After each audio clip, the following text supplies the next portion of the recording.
नमस्कार मित्रांनो, इथल्या राज्यकर्त्यांनी आणि शासनकर्त्यांनी माणसाचा मृत्यू किती स्वस्त करून ठेवलेला आहे हे या व्हिडिओमधून आपण जाणून घेणार आहोत. का मी असं म्हणतो आहे तर याला कारण आहे की अशीच एक धक्कादायक घटना दिल्लीतून आता समोर आलेली आहे आणि या घटनेमध्ये 3 विद्यार्थ्यांचा पाण्यामध्ये बुडून अक्षरशः दुर्दैवी अंत झालेला आहे. तर नेमकी घटना काय आहे तीच आपण या व्हिडिओमधून जाणून घेणार आहोत. पूर्ण घटना जाणून घेण्याकरता व्हिडिओ शेवटपर्यंत पहा. व्हिडिओ आवडल्यास व्हिडिओला लाईक करा, शेअर करा आणि चॅनलला सबस्क्राईब करा. तर घटना काय आहे ती आपण बघूया. दिल्लीतील राजेंद्रनगर येथील IAS कोचिंग सेंटरच्या तळघरात पाणी साचल्याने नेविन डॉल्बिन, श्रेया यादव आणि तान्या सोनी या 3 विद्यार्थ्यांचा बुडून मृत्यू झाला आहे. या घटनेने देशभरात एकच खळबळ उडाली आहे. हे 3 विद्यार्थी राव IAS कोचिंग सेंटरमध्ये शिकत होते.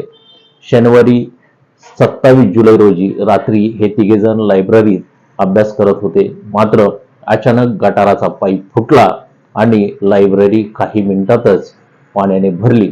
त्यामुळे 3 निष्पाप विद्यार्थ्यांचा जीव गेला. दुर्घटना घडली तेव्हा नेविन डॉल्बिनचे कुटुंबीय केरळमध्ये चर्चमध्ये प्रार्थना करत होते. परंतु नेविनच्या मृत्यूची बातमी कळताच नेविनचं कुटुंब हादरलं. नेविन हा केरळमधील एर्णाकुलम जिल्ह्यातील रहिवासी होता. नेविनचे वडील निवृत्त DSP आहेत आणि आई लॅन्सलॉट कलाडी विद्यापीठात प्राध्यापक आहेत. नेविनला एक बहीण देखील आहे. नेविन हा JNU मधून PhD करत होता. गेल्या 8 महिन्यापासून UPSC ची तयारी करत होता. श्रेया यादव उत्तर प्रदेशातील आंबेडकर नगरच्या बरसावन हशिमपूर येथील रहिवासी आहे. तिने IAS अधिकारी व्हावे अशी तिच्या कुटुंबियांची इच्छा होती.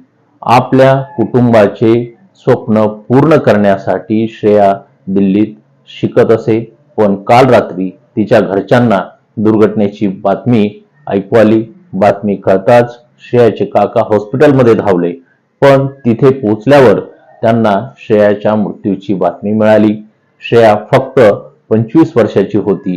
ती लहानपणापासून अभ्यासात हुशार होती.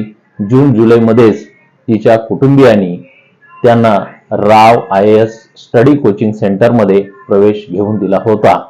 कोचिंग सेंटरच्या दुर्घटनेत तान्या सोनी नावाच्या विद्यार्थिनीने देखील आपला जीव गमावला आहे.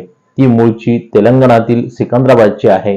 तान्याला IAS होऊन व्यवस्था बदलायची होती, परंतु तिचे हे स्वप्न अपूर्णच राहिलं आहे. तर मित्रांनो, ही संपूर्ण अशी ही घटना आहे. तर या घटनेला जबाबदार कोण आहे? राज्यकर्ते जबाबदार आहेत की तुम्ही आम्ही जबाबदार आहोत? तुम्हाला काय वाटतं ते कमेंट करून जरूर सांगा.